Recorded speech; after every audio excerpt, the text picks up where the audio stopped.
Hello and welcome to today's Advanced Operational Research. Say hello to all our viewers around the world. At the moment there are not any, but there will be some as we progress. Don't forget that today at 3 o'clock you have to be, you really have to be in John Dalton EE 144. That's a lecture theatre on the first floor. Talk by somebody from the Government Operational Research Services who will tell you what jobs there are. 2 people are already watching. Might be one of them. I'm one of them. Okay. Absolutely necessary.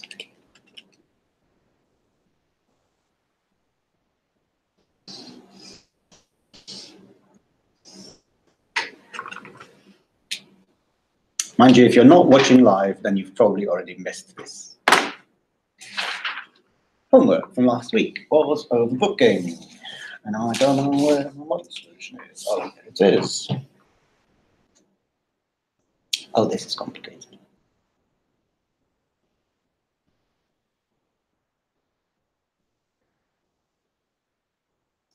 Okay. So what do we need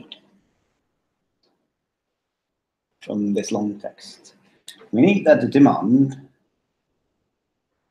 which is a random variable, and depends on the number of reservations sold.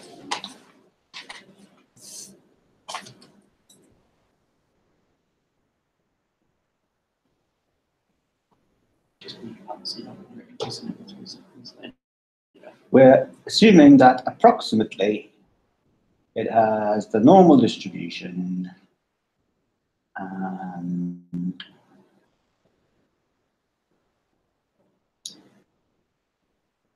the mean is n times p, which is 0.9 times n. Is that correct?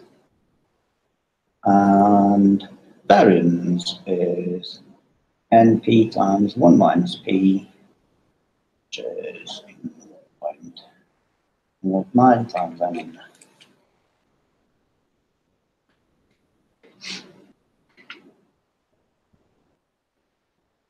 that right? I think it is. So these values come from the binomial distribution, and we're assuming that it has the normal distribution with the same parameters. Now, by the model we did not paper, but screen. By the model, what did we say? The net revenue is maximized when the probability that the demand is greater than or equal to the reserved capacity. So the probability that we fill or overfill is the formula.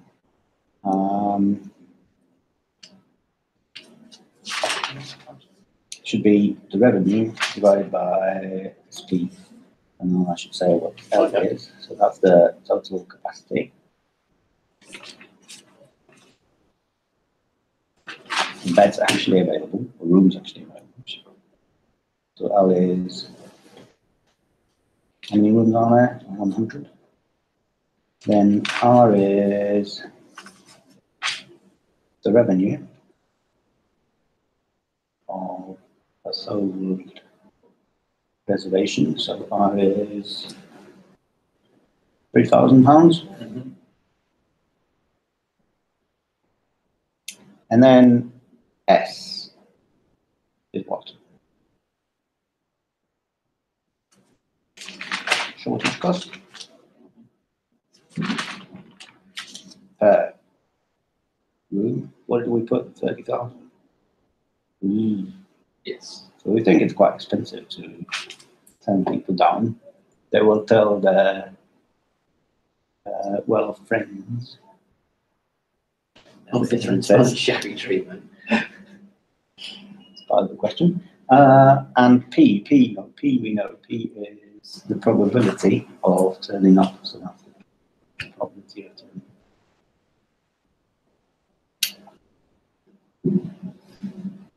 That was 90%. Mm-hmm. Because it says somewhere. It said 10%, don't you? Yeah.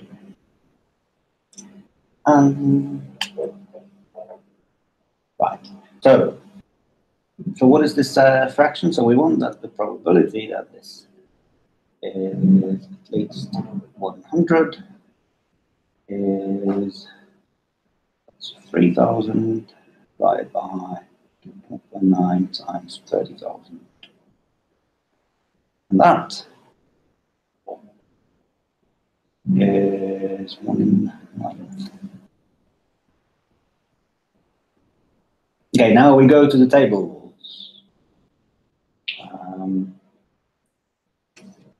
In the normal distribution table. So this is called alpha, and then there's something called Z alpha, which it is 1.22064 in the table. So this is the value for the standard or whatever normalized normal distribution with mean 0 and variance 1. So when this is 0, then we're looking at 1.22, and the probability that we're here is 109. Okay, that's the idea. Now we need to transform this. So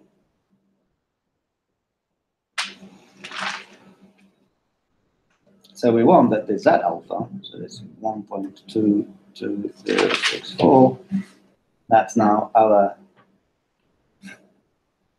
that is now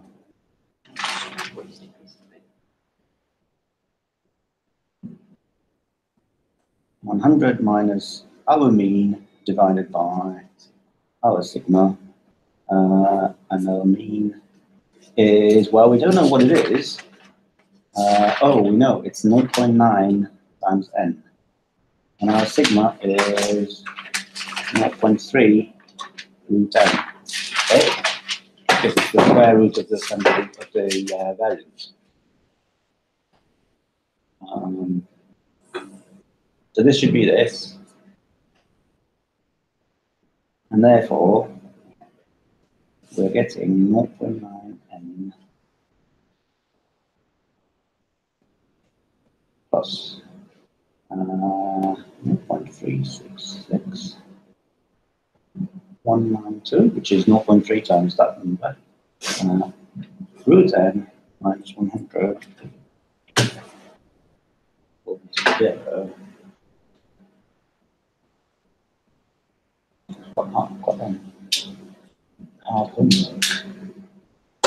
You still with us?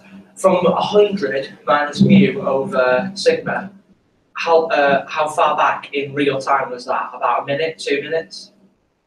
I was watching 20 seconds ago. Yeah. It's not that then. So it was you then? Yeah, there's 2 people watching apparently.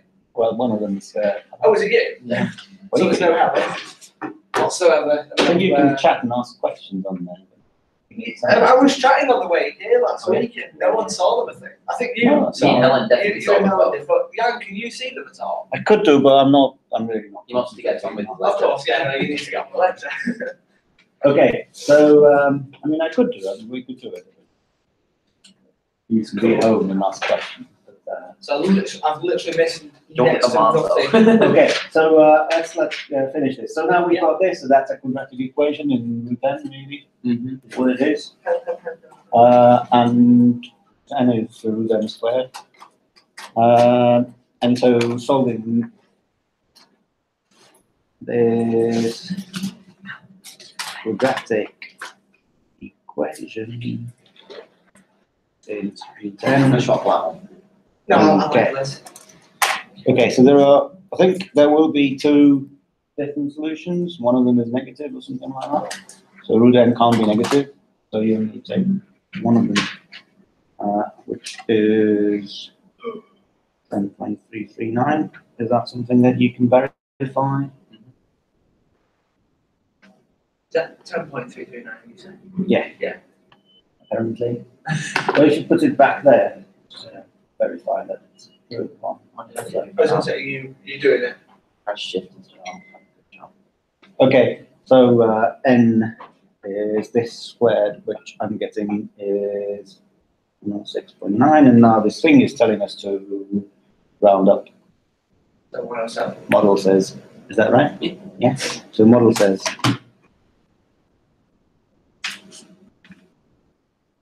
round up. So the answer is cell reservations 107. Cool. Okay. Any questions?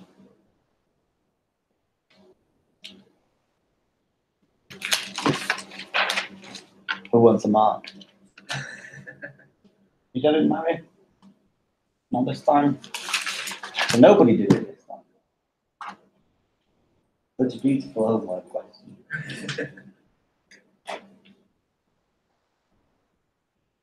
Okay.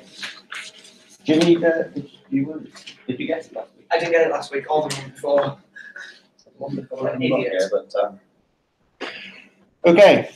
If there are no questions, then we shall move on. And what I forgot to announce last week is that we've actually finished the revenue management and inventory theory. And so there is a new topic. There's no book because kind of from sort of. We don't need to make the red book. No. This was the last thing from the red book. And revenue management is not really in the book because it's in a new edition.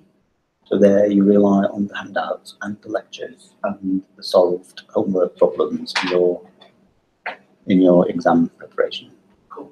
Will that be on the exam? The Yes, new thing? it can Is be. it- Quick question, what is the format of the exam? What is the format of the exam? Yeah. Is it 4 of you, 4 of Phillips? Yeah, there are 8 questions and you pick 5. No more So than you can 3 do of each. so you can do 4 of Phillips and 1 of mine Oh, vice versa. Oh, wow. if you prefer. I'm going to do what I did last year and just attempt all of them. As much as I can. Mind you, my questions are not thematic. They're not topic-wise. Just kind of everything in one. So Uses a bit of it. So they're usually, I think, I can't remember exactly what they are, but usually there are 2 sub-questions on the question and each of them is completely something else. So then you can't, It makes so you learn. so more. you can avoid my questions entirely, of course, well, almost entirely. You can still get 80% if you do 4 of Philip's questions, right? To 100%, yeah. But if you're doing my questions, you can't really avoid certain topics because you don't like them. Because Mainly for me, probability, as I've stated Well, many a times. It's There not will that be- bad. You're reading a Yeah, for table. someone who does. You literally, Probability. you'll get a stats book. If we need it, we'll get given it. And just Okay. read off the table. So that's the questions now. Yeah, I'm not doing the iPad now because I find it easier on this. So the whole that is really what this is all about. Okay, some problems are harder. Which is a bit of a provocative statement, because of course some problems are harder than others. But This is not. Tell them all the grades, I think it's okay so far. But this is a very specific meaning, and it's a bit of a it's slightly weird. Now the thing is, if we wanted to do it properly, then it really requires a whole term of doing it properly. And we haven't got that because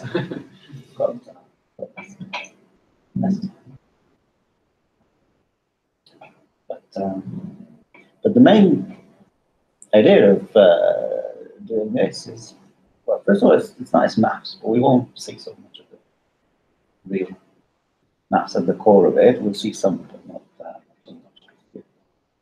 enough time. But the real idea is because it has some practical implications, and that's quite important. So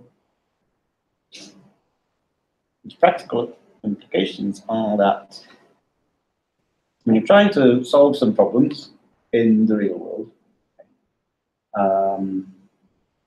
then for some of them you get very efficient algorithms, and you can solve huge problems to optimality, it's optimization, or find solutions quite quickly, and you can do those problems.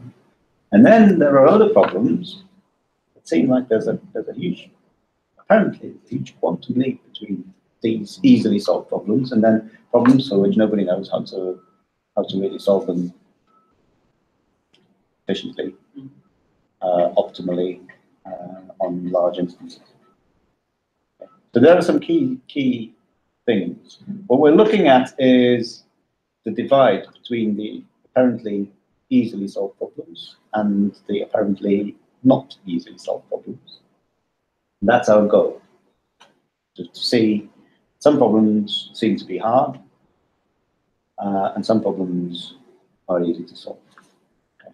So this seem to be hard is an important thing. So nobody can prove mathematically that they are hard in a very precisely defined sense towards which we'll be working.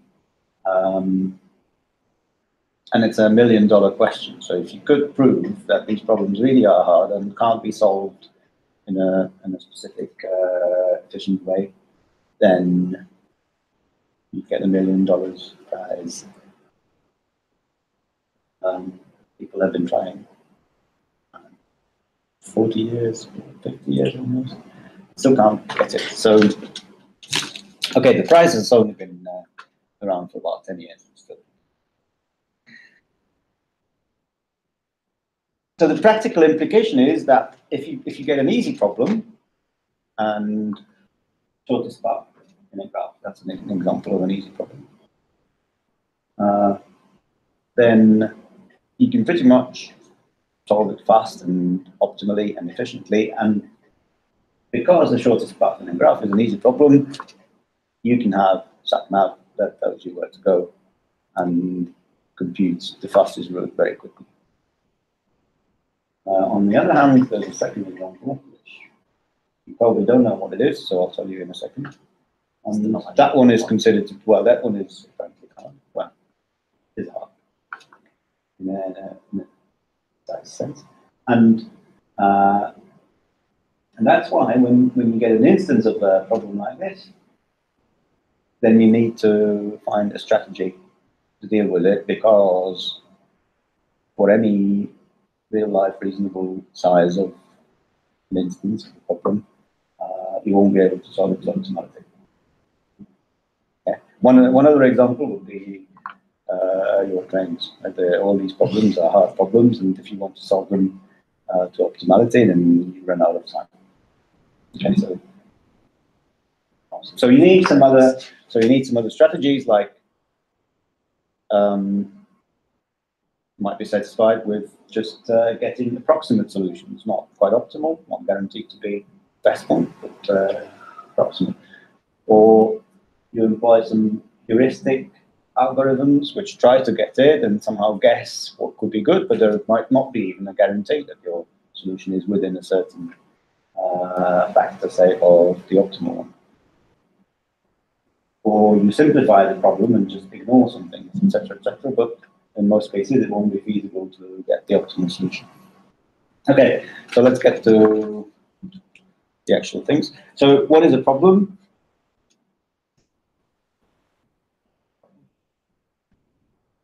What we mean here is a computational problem.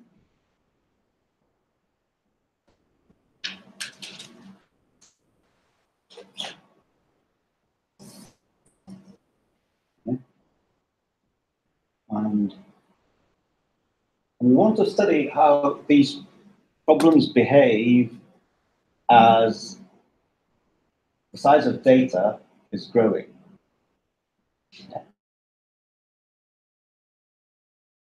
So you have three decision variables, and you just look at all the possibilities, perhaps, or instead of a finite number and so on. And you always find the solution quite quickly. But the question is, what we're looking at is how does the time needed to solve the problem grow as the size of the input grows? And so for a problem, we're not looking at a problem like, we have these 7 customers. What is the best way to visit them? But instead, we're looking at a problem as the general setting of that situation. And then one particular list of customers with one particular list of depots, as you have in the assignment, and one particular list of customers and so on, is then going to be called an instance of the problem. Okay? So a problem is given by describing an input and a question.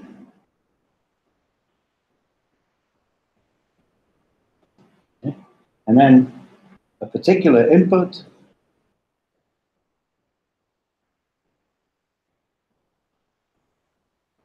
is called,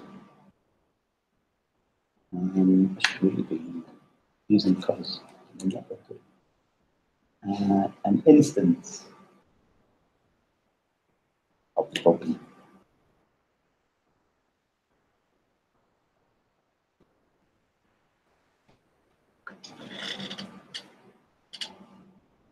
Okay.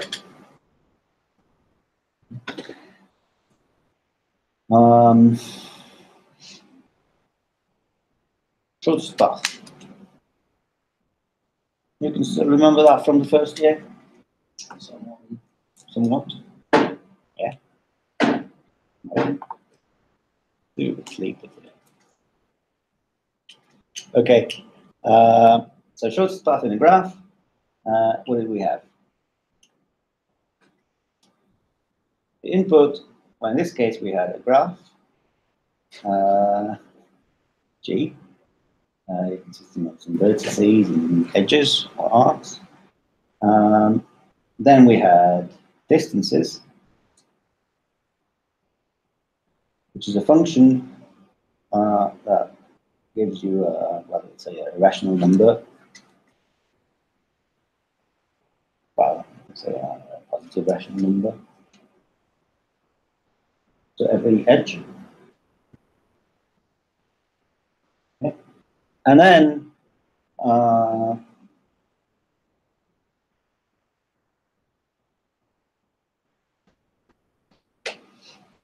we usually ask, we're going from S to T, so what is the closest start from S to T? So that's the question. And so we've got the input, and the question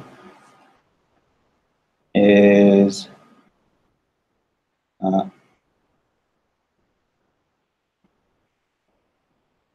what is the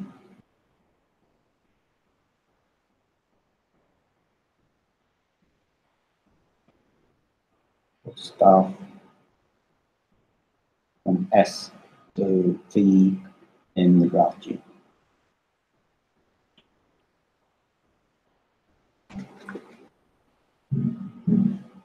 So that's the problem.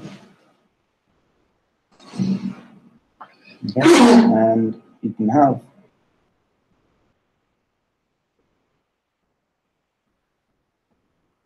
an example of an instance. Now you have to say how you're describing the data, because there are various ways of how you can represent a graph. So I'm going to represent it in a picture, which is probably not what the computer would take. ST, 1, 2, then 3, 4, 5, 6, say.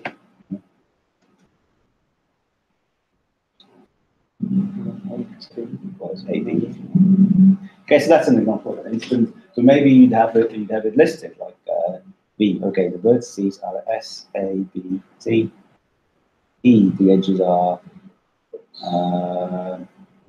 SA, SB, AT, BT.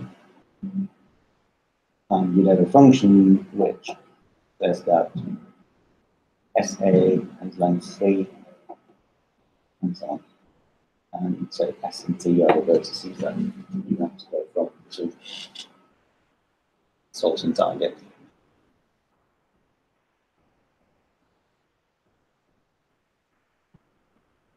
Or it could be given in a matrix where you have square matrix, vertices for rows, vertices for columns, and there's 0, there's no edge, and there's the length of the edge, if there is an edge.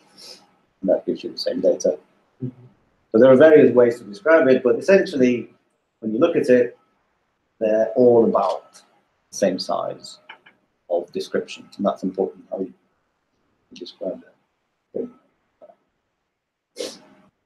Because we'll come to the question how we measure the size of the instance. So think of the length of the email that you need to describe the instance to a friend, or something more sophisticated, because it doesn't matter. Okay? This is the start problem. The traveling salesman problem, which is now sometimes called the traveling salesperson problem, but traditionally it's known as the traveling salesman problem.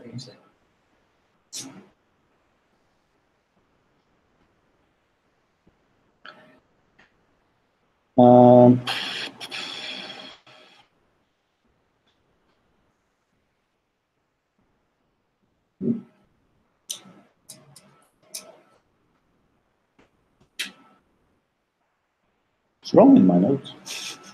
Yeah. Okay, so this can be given. The essential information is basically the distances between points. Okay, so n, call it the number of nodes or sites to visit,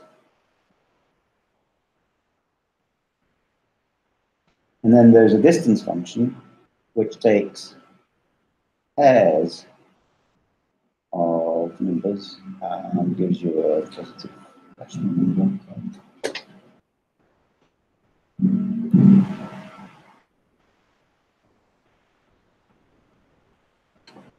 Okay. Any questions about the notation? Or is that quite familiar with it? No? Straightforward so far. Straightforward? And so n in square brackets means numbers 1, 2, 3 up to n. And that choose 2 means 2 element subsets of that. So whenever you take 2 distinct numbers from 1 to n, it's giving you a distance that they have. Okay, what is the question?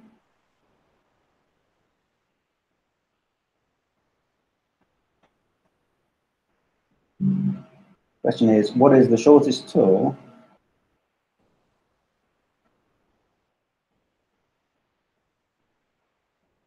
starting and ending in 1, where there's nothing specific about 1, but it's start anywhere really, because it doesn't matter the interval. That visits all the sites.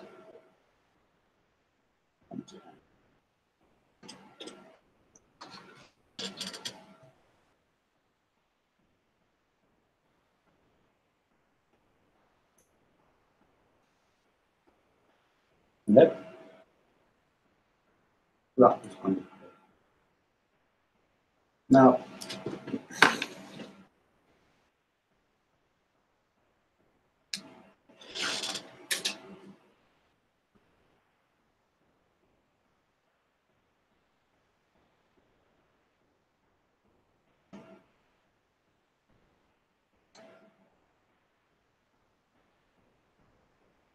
yeah, well, two examples. So there's this remark.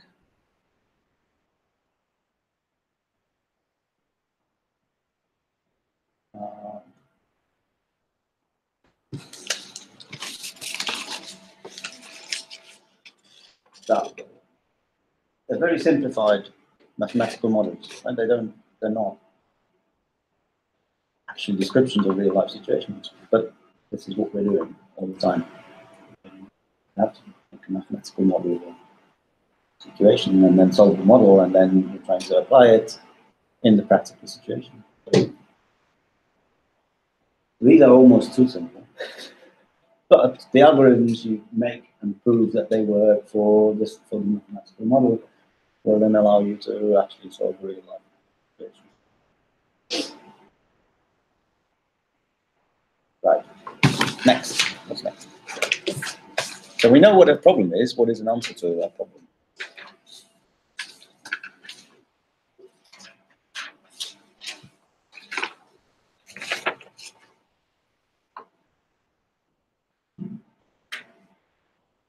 Sequences.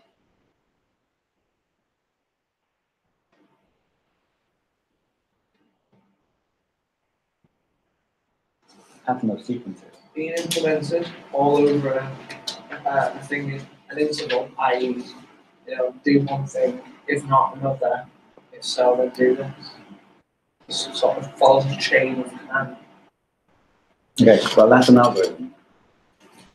I'm still stuck with the question, what is an answer? So because we said that the problem is not really one, we've distinguished a problem from an instance. Okay? So an answer to a computational problem, well, we won't call it an answer, but what you're looking for is not one particular answer to that question in that one particular instance, but what you want is some way of finding the answer given the description of given a particular input. Okay? So for any input I give you that satisfies the description of the problem, you want a way to find an answer. Okay? So in some sense, some problems are kind of easy. So for example, if I give you a position in chess and I want the best move, and that's an easy, I mean, you could just list all possible positions and for each of them find the best move. Okay, it would be a long list, but it's still just a finite list, so you can do it. However, for example, for the traveling salesman problem, you can't do it because there are infinitely many different possible inputs, and you want to know the answer to all of them. So it can't be given in a table in that situation. So you need some sort of procedure to find the answer. Okay? And that's called an algorithm. So not a particular answer to a specific instance,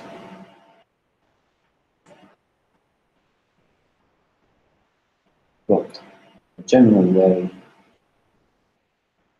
to find the answer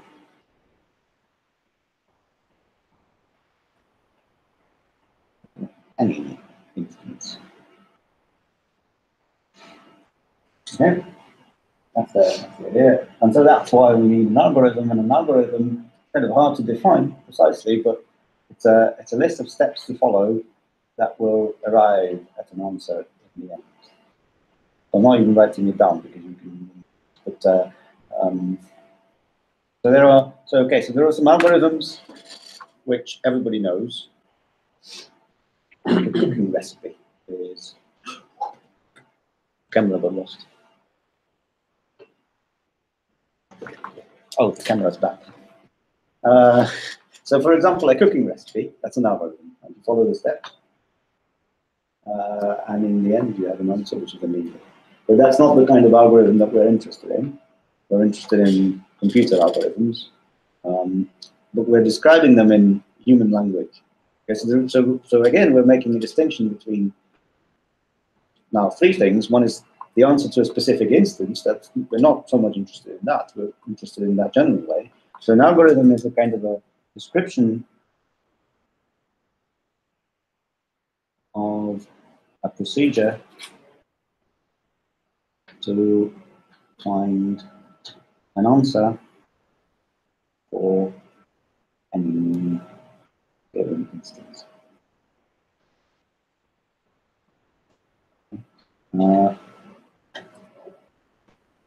And we'll describe it as we'll see in a second. We'll describe it in kind of a human language. And then we're distinguishing it from a particular implementation. So implementation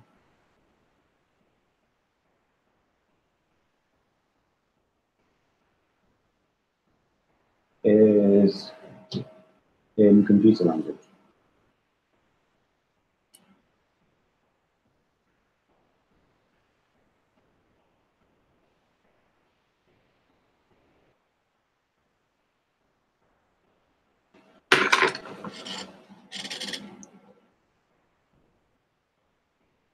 Yeah, so the computer won't be able to read the algorithms that we write, but then rewriting it in MATLAB, Mosul, Python,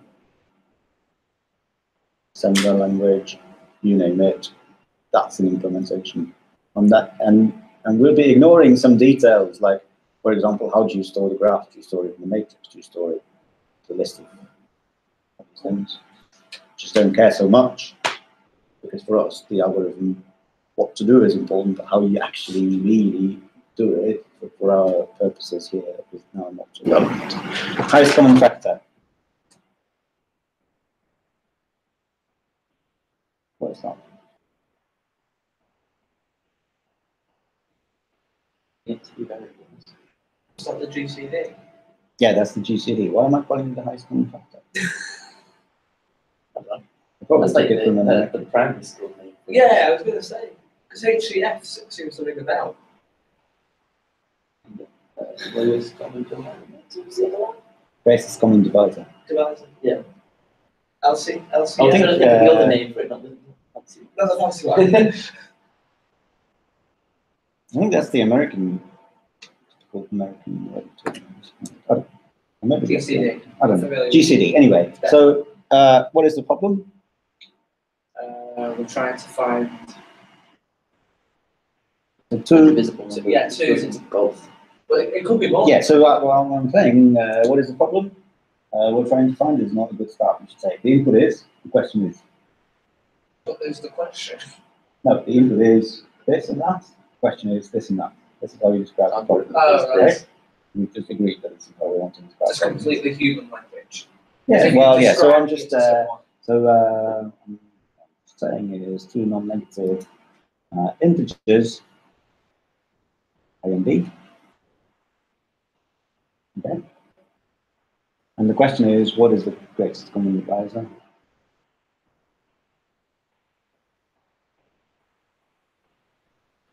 Of A and B? It's simple enough. This sort of description would do.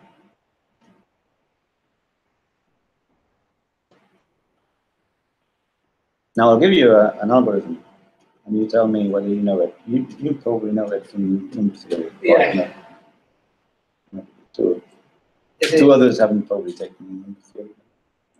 Is the algorithm the Chinese remainder theorem? No, No. it's Euclid's algorithm. Euclid's, yeah. It's usually a good one to start with.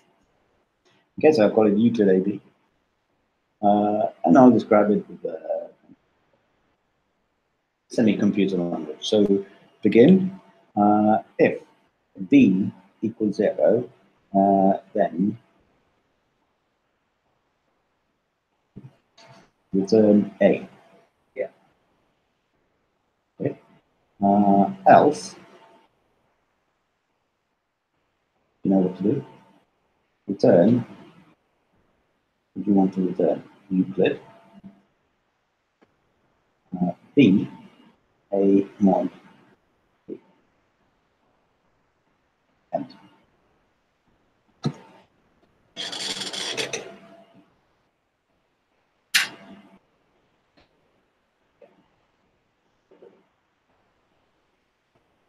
Okay, this is probably not a very easy algorithm to start with because it's what's called recursive.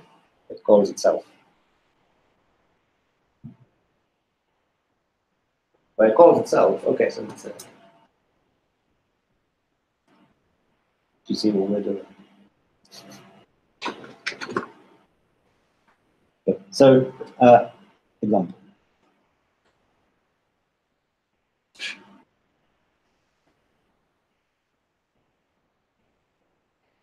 Give me two reasonably sized positive integers. 420. 40 and 20. 420. 420. That's too, It's too they're hard. divisible. I want something like I was going to say 64. 64 is just going to have stupid amounts of numbers going on. 64 Don't know. and 20. Going on 20. Okay, so what is it going to do? Well, A is 64, B is 20, B is not 0, so it's going to ask itself. Now B is 20, and there's mod. What does that do? It reduces. You know what that is? It's the remainder operation. Okay, got to say that. It's like a cycling. It's No, the it means remainder. just So constantly. what is the remainder when you divide 64 by 20? 4. No, it's not that. So now, okay, so, so Euclid wakes up, and I got 20 and 4. Okay, so 4, B is 4, B is not 0, so what I'm going to do is call myself, and I'm going to give me 4, and now what is the remainder when you divide 20 by 4? 0. 0. All right, so And that would be 0. I wake up, now B is 0, so I say 4, I give it back. They don't do anything with it anymore. They don't do anything, they just give it back. They don't do anything with it anymore, they just give it back. They don't do anything with it anymore, they just give it back. So it triples up to 4, and that should be the answer.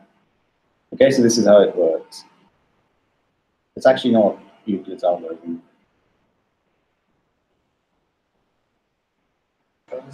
It is, well, it is Euclid's algorithm. Euclid didn't think of taking the remainder. He just subtracted B from A. So you have to, so to get the remainder, You just you kept subtract going. it and subtract it and subtract it, and then at some point It got it so was small. smaller, so you flip the numbers and one time. Okay, that was the original Euclid's algorithm, but it's essentially the same.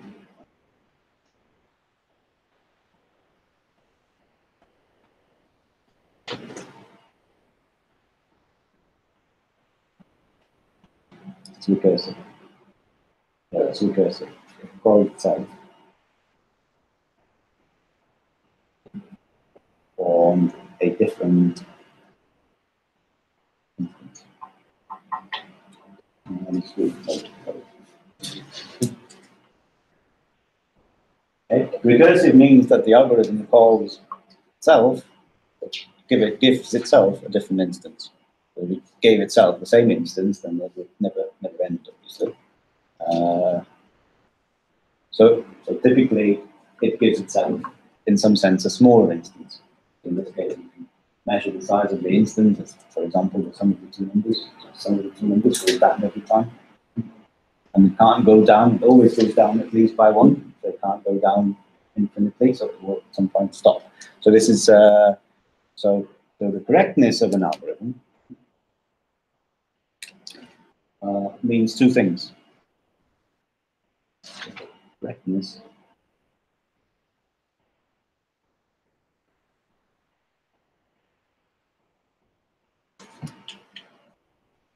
one thing is the algorithm stops.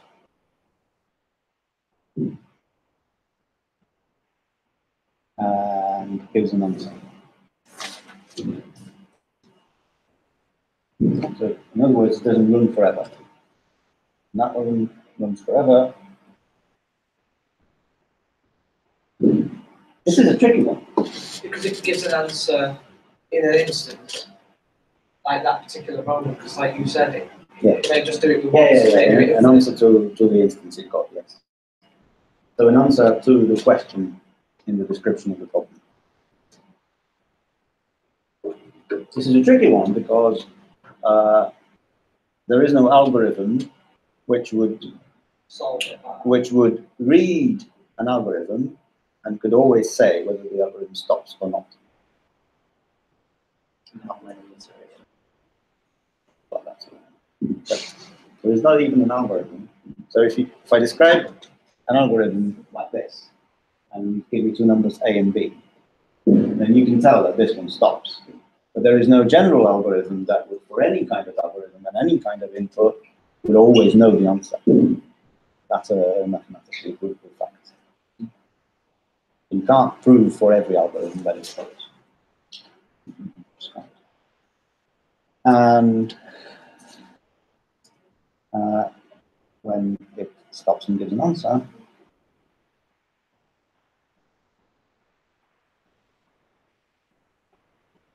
the answer is correct.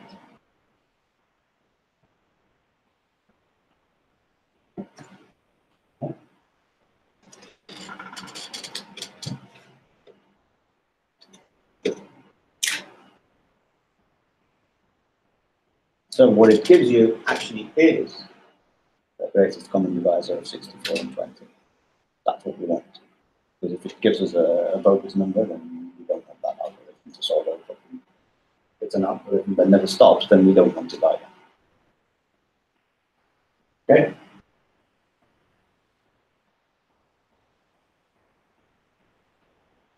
Now we want this, the first one. Actually both. So no matter what the instance is, as long as it's correct, it actually is. These two things. So we didn't finish the third page. We'll run out of time. Okay, we'll finish the third page next week, and we'll go on then to and don't forget today at 3 o'clock. There's a person from the Government Operational Research Service giving a talk in Was it stated if we have to go?